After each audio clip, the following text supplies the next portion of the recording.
Zuri had always been different from the other girls in her village.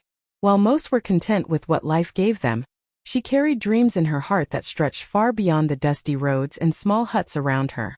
She believed that life could be beautiful if one had love, respect, and a partner who truly cared. That was why when she met Kofi, a humble carpenter who worked with his hands and carried honesty in his eyes, her heart knew it had found a home. Kofi was not rich, his clothes were simple, and his tools were old, but he treated Zuri like a queen. He listened when she spoke, encouraged her dreams and promised her that together, even with little, they could build a life filled with joy. People whispered behind her back, asking why a girl like her would waste her beauty and intelligence on a poor man. But Zuri only smiled. She knew something they did not. Money could buy comfort, but it could never buy the warmth she felt when Kofi held her hand. In a world where status and wealth ruled, Zuri dared to choose love, even if it meant standing alone against the judgment of others. Backhand index pointing right Cheho to main ISI style main second outline the family's disapproval 200 words. Be leak done? When Zuri finally told her family about Kofi, the reaction was nothing close to what she had hoped for. Instead of joy or excitement, her relatives looked at her with shock and disappointment. Her mother shook her head in disbelief, and her uncles laughed bitterly, saying she had lost her mind. They could not understand why a young woman from a respected and wealthy family would choose a poor carpenter when men of influence, politicians and businessmen were lining up to marry her. They reminded her of the family name, the comfort she was born into, and the shame she would bring if she tied herself to a man with nothing but calloused hands and a tiny workshop. Some even mocked Kofi, calling him a beggar in disguise, saying love cannot fill an empty stomach. Every dinner at home became a battlefield. Her aunt would throw cruel words like daggers, telling her she would regret it. Her brothers mocked her, whispering about how she would soon be wearing rags and begging them for help. They painted pictures of her future filled with endless suffering, hunger and regret. But the more they attacked her choice, the stronger her heart held onto Kofi. She had seen the way he treated people with kindness, the way he worked hard even with little pay, and the way he looked at her as though she was the most precious gift in the world. Zuri tried to explain to her family that love was worth more than gold, that a man's wealth could disappear overnight, but a good heart would remain. But her words fell on deaf ears. They cared more about status than happiness. In their eyes, marrying Kofi meant stepping down from a throne into the dust. Yet Zuri was ready to take that risk, because deep inside she believed that true wealth was not in riches, but in love that never failed. Backhand index pointing right Cheho to main up third outline the painful wedding day 350 to 400 words. Be ISI engaging or emotional tone main leak done? The morning of Zuri's wedding was supposed to be the happiest day of her life, yet a heavy silence filled the air. She wore a simple but beautiful gown, her face glowing with love and hope, but her heart carried the weight of rejection. As she walked into the small church, her eyes scanned the rows of chairs. So many were empty. The absence of her family was loud, almost louder than the whispers of those who had come. Some guests murmured with pity, others smirked, shaking their heads as if to say, "She threw her life away for a poor man." Every glance, every whisper tried to pierce her courage, but Zuri lifted her chin high. Kofi stood at the altar, nervous yet shining with pride. He had no riches to offer her, but his eyes spoke volumes of the love he carried in his heart. When their eyes met, it was as though the world disappeared. In that moment, she knew she had made the right choice, no matter what anyone said. The vows were spoken softly, but each word carried a weight of truth and promise. It was not a grand wedding with gold and glitter, but it was filled with something far more precious: genuine love. Outside, some villagers whispered about her foolishness, saying she had traded palaces for poverty. But Zuri's smile never faded. As the couple walked out hand in hand, the sun broke through the clouds, lighting up her face. It was almost as if the heavens themselves were blessing their union. The pain of empty chairs and the absence of her family stung, but Zuri chose to focus on the man beside her. She had walked down the aisle alone, but she was leaving with a partner who would stand by her through every storm. That day, she proved that love was stronger than shame, and courage was more beautiful than wealth. Backhand index pointing right Kia AP Chat. Ho main ISI flow main fourth outline struggles of a new life, 350 to 400 words. Be leak done? The first few weeks after the wedding felt like a sweet dream, but reality soon knocked on the door. Zuri and Kofi's new home was nothing like the spacious house she had grown up in. It was a small one-room hut with a leaky roof, cracked walls, and a squeaky old door. At night, the sound of rain dripping through the holes in the ceiling sometimes kept them awake. There was no fancy bed or shining furniture, just a simple mattress on the floor and a wooden table that Kofi had built with his own hands. Yet somehow, that little room carried more warmth than the mansion she had left behind. Every morning, Kofi left early with his toolbox, searching for carpentry jobs in the village. Some days he came home with money, but many times he returned empty-handed, covered in sweat and dust. Zuri also worked hard, selling vegetables at the market and helping neighbors with sewing to earn a little extra. Their meals were often nothing more than porridge or boiled yam, but they always shared it with laughter and gratitude.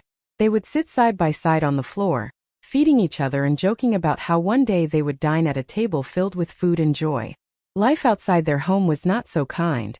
People in the community mocked Zuri whenever she passed by. Some women whispered loudly about how she had left wealth behind to suffer in poverty. Children pointed at her faded clothes and laughed. Even her own relatives pretended not to know her. The rejection hurt deeply, but every time Zuri felt weak, Kofi's gentle hand reminded her that she was not alone. Though life was hard, their love became their strength. They leaned on each other when the world turned its back, reminding themselves that storms do not last forever. Every struggle they faced together only made their bond stronger. For Zuri, the little one-room home was not a symbol of lack, but a beginning. A seed planted in love that would one day grow into something far greater. Backhand index pointing right kia mainab aap kalia fifth. The whispers in the village soon turned into open mockery. Every time Zuri stepped out of her little hut, she could feel the eyes of neighbors following her. Women at the market would laugh loudly, pretending to talk among themselves but making sure she heard every word. "Look at her," they said. She left her father's palace to live in a hut with a poor carpenter. Some would even exaggerate their pity, shaking their heads and sighing as if her life had become a tragedy. Children repeated the words they heard from adults, running after her shouting, "Poor wife! Poor wife!" The sting of humiliation burned deep, but Zuri refused to let the pain show on her face. She learned to walk with her head high, even when her heart ached inside. Whenever the insults grew louder, she would reach for Kofi's hand. His warm grip reminded her that she had chosen this path not out of ignorance, but out of love. Kofi often felt guilty, wishing he could give her more so that people would respect her. But Zuri would silence him with a smile and whisper, "I chose you. And I will keep choosing you every day." Those words gave him strength, even when the world mocked him as nothing but a poor carpenter. The cruelest moments came when Zuri met her old friends, dressed in bright clothes and surrounded by luxury. They looked her up and down with smirks, asking fake questions like, "So, how is life in your little palace?" Every word was coated with sarcasm.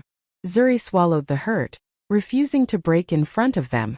She knew her worth was not measured by the walls of her house but by the love in her home.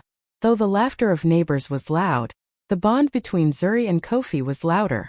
They faced the insults together, turning pain into fuel for hope.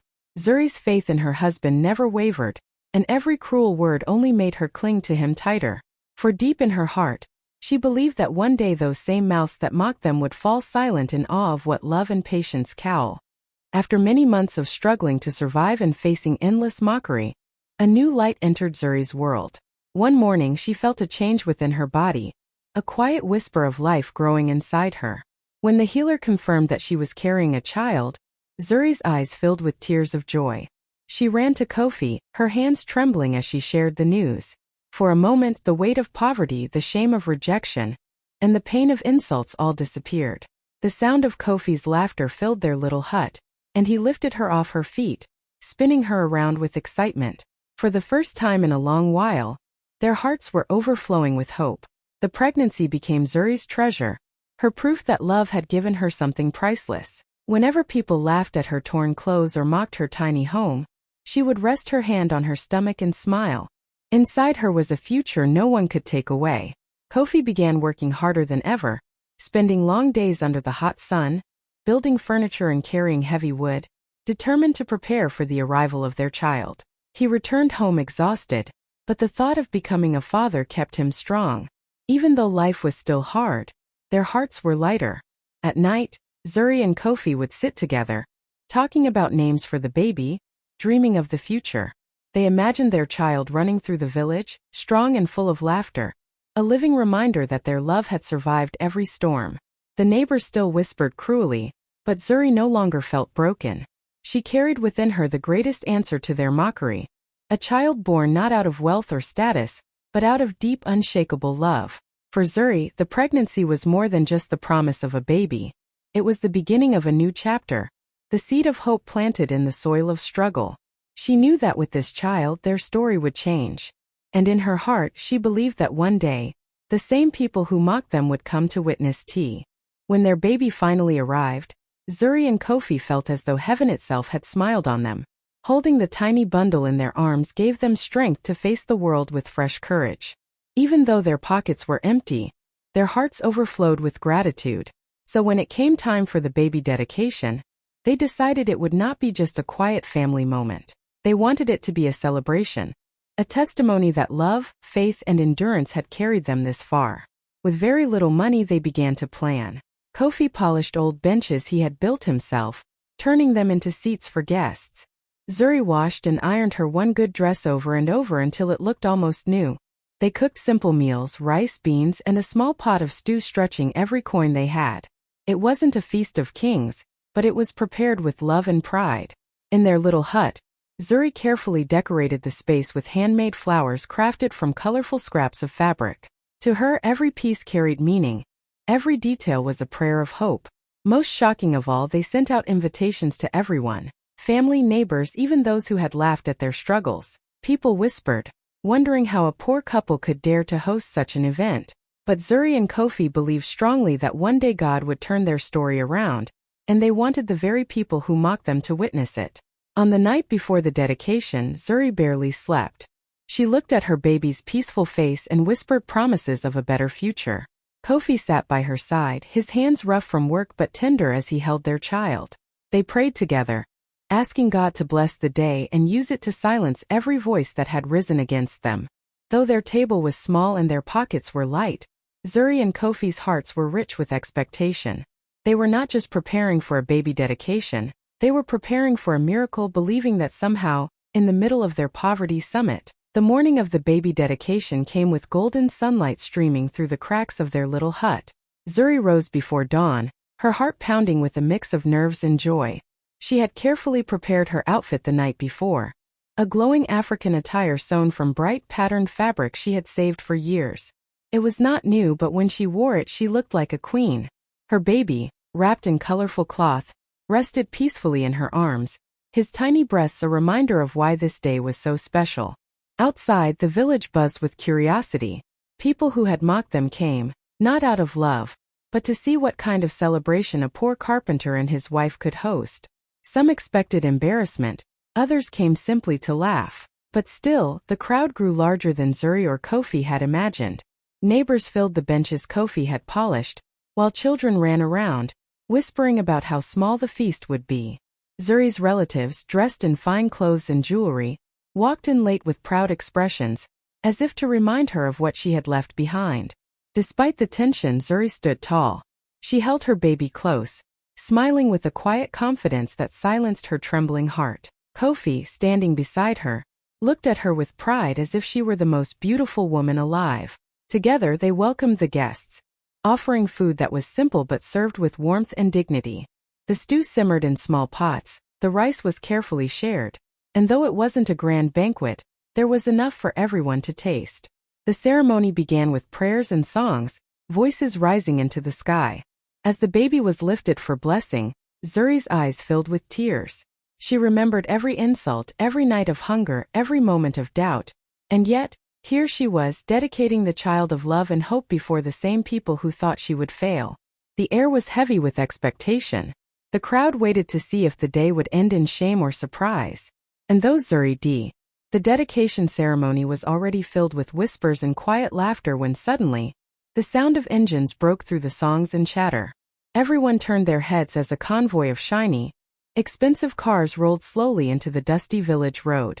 The sight alone was enough to silence the crowd. Children stopped playing, women froze with food in their hands, and even Zuri's proud relatives stood in disbelief. No one in the community had ever seen such luxury up close. From the lead car, a tall man in an elegant suit stepped out. His shoes gleamed, his watch sparkled, and his presence carried the air of power and wealth. It was the kind of man people only heard about in stories, a billionaire. The gasps rose louder as murmurs spread like fire. Who is he?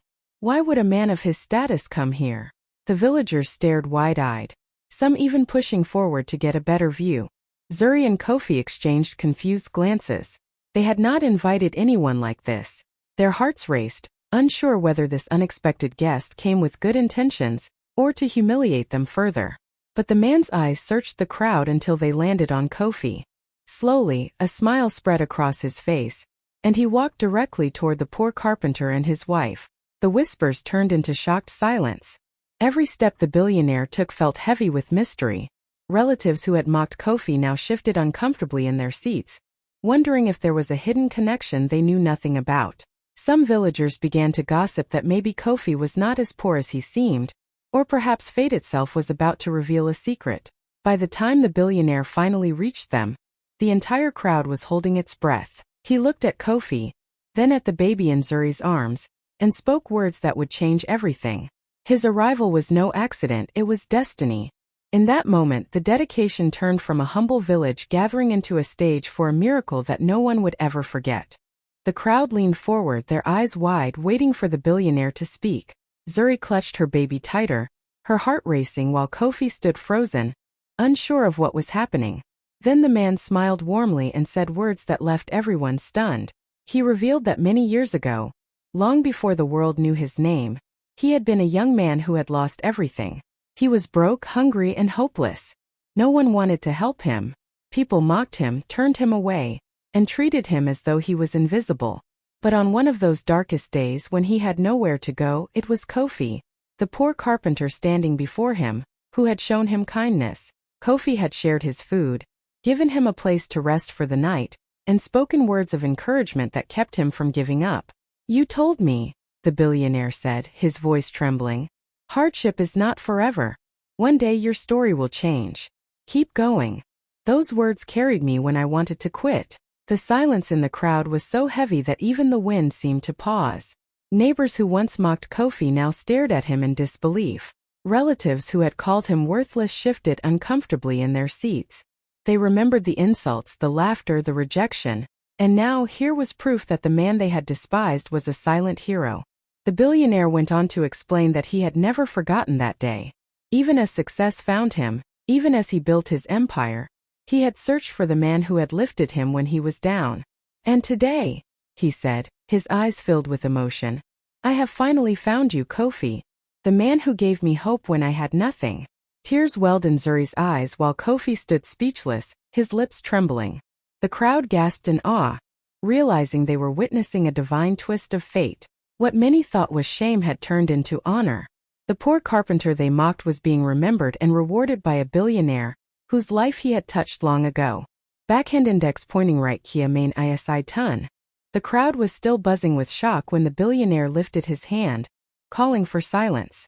His voice was calm but powerful, carrying across the gathering like a drumbeat. He turned to Kofi and Zuri, then looked at the baby cradled in Zuri's arms. With tears in his eyes, he declared that this child would never suffer the way he once did. Right there, in front of everyone, he announced that he would sponsor the child's entire future, from school to university, no matter the cost. Gasps filled the air. People could not believe what they were hearing. But he didn't stop there. He went on to promise Kofi and Zuri a brand new home, a place where rain would never leak through the roof, where their child could grow up with dignity and comfort. He described how his construction company would begin building immediately, and that within weeks, the family would move into a house that would shine brighter than anything their critics had ever imagined. Neighbors who had once laughed at the small hut now hung their heads in shame, while Zuri's proud relatives sat frozen, unable to believe the tables had turned so dramatically. The billionaire then looked at Kofi with deep respect. "You gave me shelter when I was a stranger," he said, "and today I will open doors for you that no one can ever shut." He promised to give Kofi work in his companies, not as a servant, but as a trusted partner who had already proven his heart of gold. His words echoed through the crowd, breaking every lie spoken against them. Zuri could no longer hold back her tears. She cried openly, her shoulders trembling, while Kofi held her hand so tightly it almost hurt. For so long they had lived with nothing, mocked and rejected. But in a single moment, their story was rewritten before the very eyes of those who doubted them. The crowd erupted in awe, some cheering, others speechless. What began as a humble baby dedication had turned into a miracle, a blessing beyond imagination, proof that love and... The crowd was still buzzing with shock when the billionaire lifted his hand, calling for silence. His voice was calm but powerful, carrying across the gathering like a drumbeat. He turned to Kofi and Zuri, then looked at the baby cradled in Zuri's arms. With tears in his eyes, he declared that this child would never suffer the way he once did. Right there, in front of everyone, he announced that he would sponsor the child's entire future, from school to university, no matter the cost. Gasps filled the air. People could not believe what they were hearing. But he didn't stop there. He went on to promise Kofi and Zuri a brand new home, a place where rain would never leak through the roof, where their child could grow up with dignity and comfort. He described how his construction company would begin building immediately, and that within weeks, the family would move into a house that would shine brighter than anything their critics had ever imagined. Neighbors who had once laughed at the small hut now hung their heads in shame, while Zuri's proud relatives sat frozen, unable to believe the tables had turned so dramatically. The billionaire then looked at Kofi with deep respect. "You gave me shelter when I was a stranger," he said. "And today I will open doors for you that no one can ever shut." He promised to give Kofi work in his companies, not as a servant, but as a trusted partner who had already proven his heart of gold. His words echoed through the crowd, breaking every lie spoken against them. Zuri could no longer hold back her tears. She cried openly, her shoulders trembling, while Kofi held her hand so tightly it almost hurt. For so long they had lived with nothing, mocked and rejected. But in a single moment, their story was rewritten before the very eyes of those who doubted them. The crowd erupted in awe, some cheering, others speechless. What began as a humble baby dedication had turned into a miracle, a blessing beyond imagination, proof that love and... What began as a quiet, humble baby dedication soon transformed into something that felt like a grand festival. The moment the billionaire finished speaking, the entire atmosphere shifted. Drums began to beat louder, voices rose in songs of praise, and the little gathering exploded with joy. The villagers who had come out of curiosity now found themselves clapping, cheering, and celebrating with all their hearts. It was as though heaven itself had joined in, turning the day into a feast of miracles. Children who had once teased Zuri now danced freely in the dusty yard, their laughter echoing like music. Women who had doubted her clapped their hands, swaying to the rhythm of the drums. Even the men who had mocked Kofi's poverty now shouted praises, unable to deny the hand of destiny at work.